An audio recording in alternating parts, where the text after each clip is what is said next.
Iran అయితే ఎట్టి పరిస్థితుల్లో అణ్వాయుధాలనైతే తయారు చేయొద్దట. ఒకప్పటి మిత్రదేశమే ఇప్పుడు శత్రుదేశంగా మారబోతున్నదంటున్నది అమెరికన్లు. అమెరికా ప్రయోగించిన బాంబులతోటైతే ఇరాన్ను ఏం చేయలేదట. అణుకేంద్రాల ధ్వంసానికైతే ఇవి అస్సలే సరిపోతలేవట. రణరంగంలోకి దిగిందట అమెరికా. పశ్చిమాసియా అగ్నికి అమెరికానే ఆజ్యం పోసిందట. ఇరాన్ తోటైతే అమెరికా యుద్ధం చేయదట. అమెరికా రక్షణ శాఖ మంత్రి పీటర్ హెగ్వర్త్ అంటున్నారు. పశ్చిమాసియా యుద్ధం మీదనైతే ఆందోళన చెందుతున్నదట భారత ప్రధాని. ఇరాను అధ్యక్షునైతే కోరిందట దౌత్య ఒప్పందము. రాహుల్ గాంధీ సారికైతే మేక్ ఇన్ ఇండియా అంటే ఏందో తెలియదట. సీఎం దేవేంద్ర ఫడ్నవీస్ అంటున్నాడు. మావోయిస్టులకైతే అమిత్ షా సార్ అయితే వార్నింగ్ ఇచ్చిందట. వర్షాకాలం అని చూడకుండా మావోయిస్టులనైతే ఏర్పాటిస్తామంటున్నాడు. ఇరాన్ మీద దాడులకట అమెరికా భారత గగనతలాన్ని ఉపయోగించిందట. ఈ ముచ్చట ఇప్పుడు సోషల్ మీడియాలో అయితే చక్కర్లు కొడుతున్నదట. ఇరాను అణుస్థావరాలే లక్ష్యంగా ఇజ్రాయెల్ అమెరికా దాడులు చేస్తున్నదట. ఎప్పుడు చల్లబడతాయో ఈ యుద్ధాలని అనుకుంటున్నారట అక్కడున్నటువంటి జనం.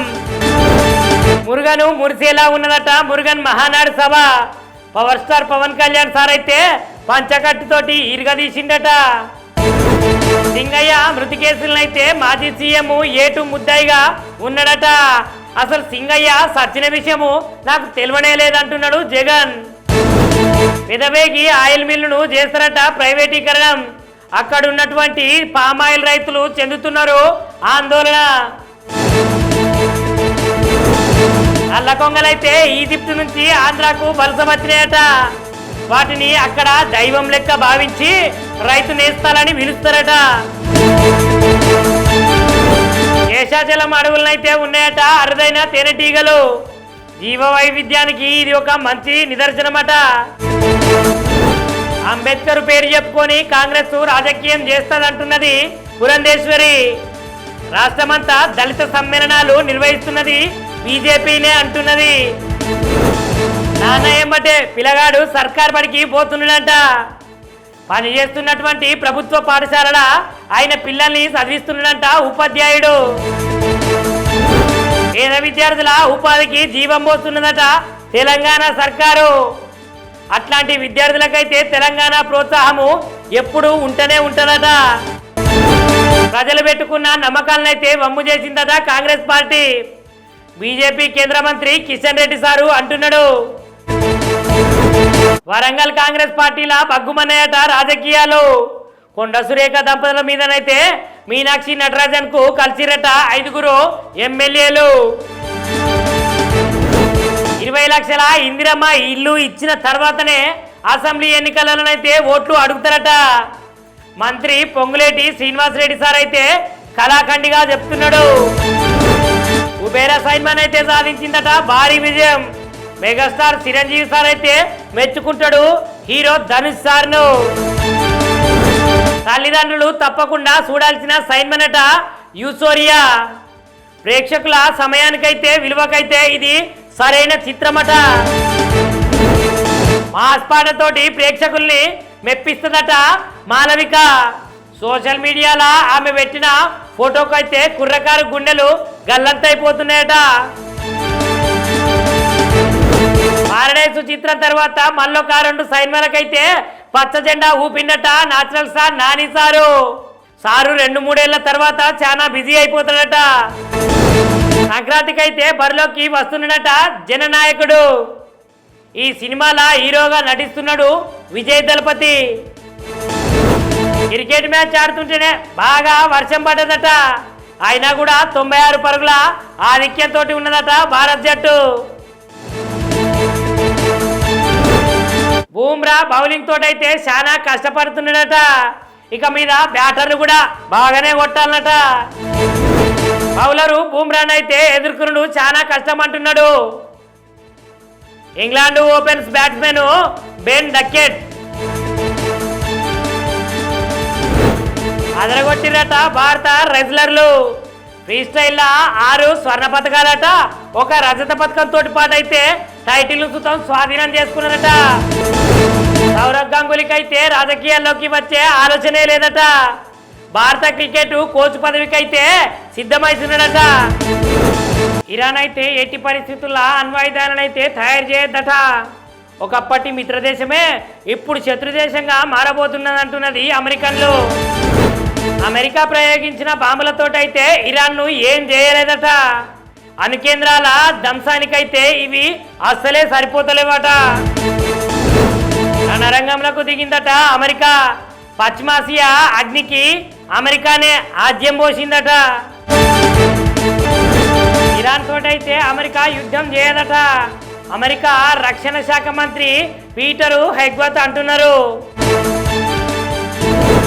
పశ్చిమాసియా యుద్ధం మీదనైతే ఆందోళన చెందుతున్నదట భారత ప్రధాని. ఇరాను అధ్యక్షునైతే కోరిందట దౌత్య ఒప్పందము. రాహుల్ గాంధీ సార్కైతే మేక్ ఇన్ ఇండియా అంటే ఏందో తెలియదట. సీఎం దేవేంద్ర ఫడ్నవీస్ అంటున్నాడు.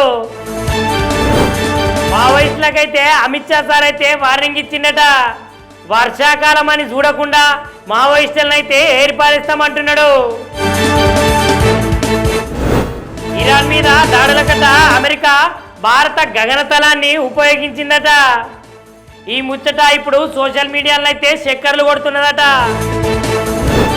ఇరాను అణుస్థావరాలే లక్ష్యంగా ఇజ్రాయెల్ అమెరికా దాడులు చేస్తున్నదట. ఎప్పుడు చల్లబడతాయో ఈ యుద్ధాలని అనుకుంటున్నారట అక్కడున్నటువంటి జనం. మురుగను మురిసేలా ఉన్నదట మురుగన్ మహానాడు సభ. Power star Pawan Kalyan sir అయితే పంచకట్టుతోటి ఇరగదీసిండట. సింగయ్య మృతి కేసులనైతే మాజీ సీఎం ఏటు ముద్దాయిగా ఉన్నాడట. అసలు సింగయ్య సచ్చిన విషయము నాకు తెలియనే లేదంటున్నాడు జగన్. విధవేగి ఆయిల్ మిల్లును చేస్తారట ప్రైవేటీకరణం. అక్కడ ఉన్నటువంటి పామాయిల్ రైతులు చెందుతున్నారు ఆందోళన. నల్లకొంగలైతే ఈజిప్ట్ నుంచి ఆంధ్రాకు వలస వచ్చినాయట. వాటిని అక్కడ దైవం లెక్క భావించి రైతు నేస్తాలని పిలుస్తారట. శేషాచలం అడవులనైతే ఉన్నాయట అరుదైన తేనెటీగలు. జీవ వైవిధ్యానికి ఇది ఒక మంచి నిదర్శనమట. అంబేద్కర్ పేరు చెప్పుకొని కాంగ్రెస్ రాజకీయం చేస్తదంటున్నది పురంధేశ్వరి. రాష్ట్రమంతా దళిత సమ్మేళనాలు నిర్వహిస్తున్నది బీజేపీనే అంటున్నది. నాన్న ఏమంటే పిల్లగాడు సర్కార్ బడికి పోతున్నాడంట. పని చేస్తున్నటువంటి ప్రభుత్వ పాఠశాలల ఆయన పిల్లల్ని చదివిస్తున్నాడంట ఉపాధ్యాయుడు. పేద విద్యార్థుల ఉపాధికి జీవం పోస్తున్నదట తెలంగాణ సర్కారు. అట్లాంటి విద్యార్థులకైతే తెలంగాణ ప్రోత్సాహము ఎప్పుడు ఉంటూనే ఉంటుందట. ప్రజలు పెట్టుకున్న నమ్మకాలనైతే వమ్ము చేసిందట కాంగ్రెస్ పార్టీ. బీజేపీ కేంద్ర మంత్రి కిషన్ రెడ్డి సారు అంటున్నాడు. వరంగల్ కాంగ్రెస్ పార్టీలా బగ్గుమన్నాయట రాజకీయాలు. కొండ సురేఖ దంపతుల మీదనైతే మీనాక్షి నటరాజన్ కు కలిసిరట 5 ఎమ్మెల్యేలు. 20 లక్షల ఇందిరమ్మ ఇల్లు ఇచ్చిన తర్వాతనే అసెంబ్లీ ఎన్నికలలోనైతే ఓట్లు అడుగుతారట. మంత్రి పొంగులేటి శ్రీనివాసరెడ్డి సార్ అయితే కళాఖండిగా చెప్తున్నాడు. కుబేర సైన్మాన్ అయితే సాధించిందట భారీ విజయం. మెగాస్టార్ చిరంజీవి సార్ అయితే మెచ్చుకుంటాడు హీరో ధనుష్ సార్ను. తల్లిదండ్రులు తప్పకుండా చూడాల్సిన సైన్మాన్ అట యూసోరియా. ప్రేక్షకుల సమయానికైతే విలువకైతే ఇది సరైన చిత్రమట. మాస్ పాటతోటి ప్రేక్షకుల్ని మెప్పిస్తుందట మాలవిక. సోషల్ మీడియాలో ఆమె పెట్టిన ఫోటోకైతే కుర్రకారు గుండెలు గల్లంతైపోతున్నాయట. పారడైసు చిత్రం తర్వాత మళ్ళొక 2 సైన్మాలకైతే పచ్చ జెండా ఊపిండట నేచురల్ స్టార్ నాని సారు. 2-3 ఏళ్ల తర్వాత చాలా బిజీ అయిపోతాడట. సంక్రాంతికి అయితే బరిలోకి వస్తున్నాడట జననాయకుడు. ఈ సినిమాల హీరోగా నటిస్తున్నాడు విజయ్ దళపతి. క్రికెట్ మ్యాచ్ ఆడుతుంటేనే బాగా వర్షం పడ్డదట. అయినా కూడా 96 పరుగుల ఆధిక్యంతో ఉన్నదట భారత్ జట్టు. బూమ్రా బౌలింగ్ తోటైతే చాలా కష్టపడుతున్నాడట. ఇక మీద బ్యాటర్లు కూడా బాగానే కొట్టాలన్నట. బౌలరు బూమ్రాన్ అయితే ఎదుర్కొనుడు చాలా కష్టం అంటున్నాడు. England opens batsmen Ben Duckett అదరగొట్టిరట భారత రెజ్లర్లు. ఫ్రీ స్టైల్ 6 స్వర్ణ పథకాలట, ఒక రజత పథకం తోటి పాటు అయితే టైటిల్ సుతం స్వాధీనం చేసుకున్నారట. సౌరవ్ గంగూలీకి అయితే రాజకీయాల్లోకి వచ్చే ఆలోచనే లేదట. భారత క్రికెట్ కోచ్ పదవికి అయితే సిద్ధమవుతున్నాడట.